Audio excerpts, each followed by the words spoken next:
반갑습니다. 3월 23일 수요일 큐티 스케치 시간입니다. 오늘 본문은 누가복음 23장 1절로 12절까지의 말씀입니다. 오늘 본문은 이렇게 시작합니다. 무리가 다 일어나 예수를 빌라도에게 끌고 가서 고발하여 이르되 우리가 이 사람을 보매 우리 백성을 미혹하고 가이사에게 세금 바치는 것을 금하며 자칭 왕 그리스도라 하더이다 하니 빌라도가 예수께 물어 이르되 네가 유대인의 왕이냐? 대답하여 이르되 네 말이 옳도다. 오늘 본문은 이제 대제사장 그리고 서기관 장로들이 사내들인 공회 그 공의에서 결정을 하고 죄목을 하나 만들었죠. 그가 로마를 전복시킬 어떤 솔로몬이나 다윗 왕과 같은 왕적인 메시아로 구원하러 온 사람이다라고 자기가 직접 이야기했다. 이런 식으로 그들의 그 신앙적 고백을 비겁하게 바꾸어서 로마의 등을 업고 로마의 힘으로 예수님을 죽이려고 했죠. 그래서 이제 로마 총독에게 데려갑니다. 보통 로마 총독은 이 해변 지역에서 이렇게 지내고 있었는데 유대인의 명절 유월절에는 수많은 사람들이 예루살렘에 모이기 때문에 그때 혹시 밀란이나 폭동이 일어날 수 있다. 그래서 치안을 위해서 빌라도가 총독이 직접 예루살렘에 거기 있는 것입니다. 이제 총독은 로마에서 직접 보낸 그곳을 유대 지역을 다스리라고, 물론 이제 이스라엘의 그 분봉왕들이 있었죠. 그런데 어쨌든 로마 제국의 식민지로 살면서 그런 통치국에서 보낸 그런 총독의 다스림도 함께 받았어야 했죠. 그래서 어떻게 보면 최종 권위는 또 로마 총독에게 있다고 볼 수 있죠. 그래서 로마법으로 예수님을 죽이려고 예수님을 총독에게 데려옵니다. 마침 그때 예루살렘에 머물고 있었기 때문에 잘 된 거죠. 가서 이제 총독을 찾아온 겁니다. 그래서 이제 죄목을 세 가지를 이야기하죠. 백성을 미혹했다, 첫 번째. 두 번째는 가이사에게 세금을 바치지 말라고 했다. 그다음 세 번째, 자칭 왕이라고 했다. 그리스도라고 했다. 왕이 로마가 왕인데 로마를 섬기는 나라인데 자기가 왕이라고 했다. 이제 로마를 전복시키는 이제 존재로 자기가 고백했다, 이런 이야기를 하는 거죠. 그리고 다 거짓말이죠. 백성을 미혹한 적이 없죠. 선동하거나 우리가 한번 일어나 보자. 수많은 사람들이 모이긴 했어요. 그러나 그 모임은 언제나 예수님이 파했죠. 또 그 사람들이 피해 다녔고. 그리고 세금은 가이사의 것은 가이사에게 바치라고 했죠. 이건 뭐 탈세를 하거나 납세 의무를 저버리는 그러자고 했던 분이 아니죠. 그런데 이걸 다 거짓으로 이야기를 하죠. 근데 빌라도가 그 정도 모르겠습니까? 이 노련한 사람인데. 또 이 사람도 포악하대요. 예루살렘에서 그리고 예수님에 대한 이야기들을 이제까지 전혀 못 듣는 사람은 아니었겠죠. 예수님이 그렇게 폭동을 일으키거나 밀란을 일으키거나 이럴 인물이 아니라는 걸 어느 정도 알고 있었어요. 그리고 이것이 좀 정치적인 목적이 있다는 것도 어느 정도 알았어요, 빌라도도. 그래서 빌라도가 몇 마디 안 하고 이렇게 이야기하죠.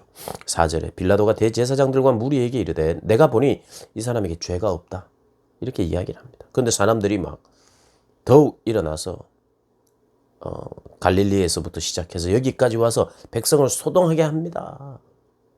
이 사람이 죄가 없다니요, 무슨 말입니까? 하고 막 사람들이 더욱 강하게 이야기를 하자 빌라도가 갈릴리 출신이냐? 그렇다면 헤롯, 분봉왕 헤롯의 관할이 있으니까 헤롯에게 일단 보내라. 그때 또 헤롯도 이 명절을 지키기 위해서 예루살렘에 와 있었어요. 그러니까 이게 하나님의 때가 되자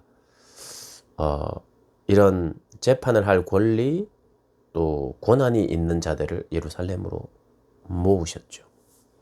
그리고 그들에 의해서 이리저리 다닙니다. 빌라도에게 보냈다가 다시 헤롯에게 보냈다가 다시 빌라도에게 와서 결국에는 십자가 사형 언도가 내려지죠. 통치자들이 여러 명입니다. 한 명이 아니라. 나름대로 이스라엘의 의결 기구도 있고 거기에서도 뭐 어떤 웬만한 건 다 그냥 결정하는 대로 되는데 죽이려고 하니까 로마의 법이 필요한 거고 또 로마의 법에 의거해 죽이려고 하니까 이 정치적인 또 목적으로 자기도 함부로 해서는 안 되겠다 하는 생각에 빌라도도 이리저리 피하고 헤롯도 예수님을 이제 만나자 굉장히 보고 기뻐했다 그래요. 8절을 보면 예수를 보고 매우 기뻐하니 이는 그의 소문을 들었다. 뭐 하여튼 능력이 있는 사람이고 여러 가지 이런 기적도 있었고 하니까 보고자 했는데 못 봤던 것 같아요. 무슨 이적이나 한번 볼 수 있을까 싶어서 굉장히 기뻐했는데 아무 대답도 안 하고 말도 안 하니까 조롱하면서 빛난 옷을 입혀 빌라도에게 다시 보냅니다. 그러면서 성경은 이렇게 증언해요. 헤롯과 빌라도가 전에는 원수였어요. 그렇죠. 로마 총독이고 유대 분봉왕이 뭐 그렇게 사이가 좋겠습니까? 그런데 예수의 이 일로 서로 표면적으로는 서로의 권한을 인정해 주는 것 같은 무드가 형성이 되고 존중하는 것 같은. 그래서 지금 친구가 되었다 이렇게 이야기를 합니다. 오늘 본문을 보면 인간의 악함, 죄인들의 악함과 그리고 비겁함, 거짓들 이런 것들이 어우러지고 거기에는 힘과 권세가 있는 자들이 이렇게 다 얽혀 설켜 있고 통치자들이 있고 힘이 있고 권력이 있고 결정할 수 있는 것들이 있는데 전부 다 이것은 엉터리, 제대로 통치하는 사람도 없고 제대로 힘을 쓰는 사람도 없고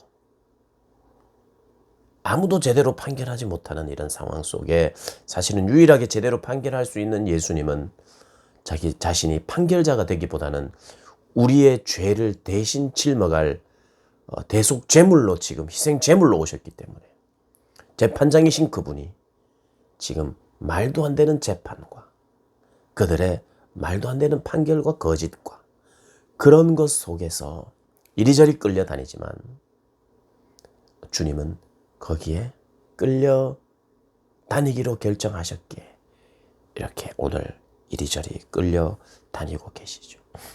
유대의 상황일 뿐만 아니라 통치자를 모시지 않는 참된 통치자를 모시지 않는 모든 사람 속에 그리고 그 사람이 속한 모든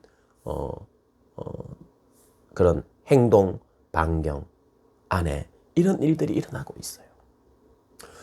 눈으로 보기에는 참 때로는 기뻐하기도 하고 막 이런 일이 있을까 저런 일이 있을까 마치 헤롯처럼 그리고 때로는 반목하기도 하고 나와는 상관없어 이렇게 하기도 하고 또 누군가는 꼭 그걸 이루고 싶어서 거짓말까지 하는 이런 세상과 닮아 있죠.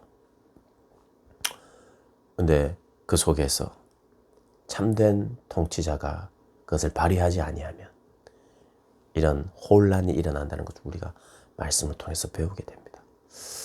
참된 통치자로 인정하고 그분을 만나고 그분이 다스려 주시기를 원하는 그런 고백이 우리에게 있어야 할 것입니다. 오늘 본문을 통해서 유일한 통치자이신 그 주님을 바라보며 의지하시는 그런 복된 여러분들 되시기를 주님의 이름으로 축복합니다.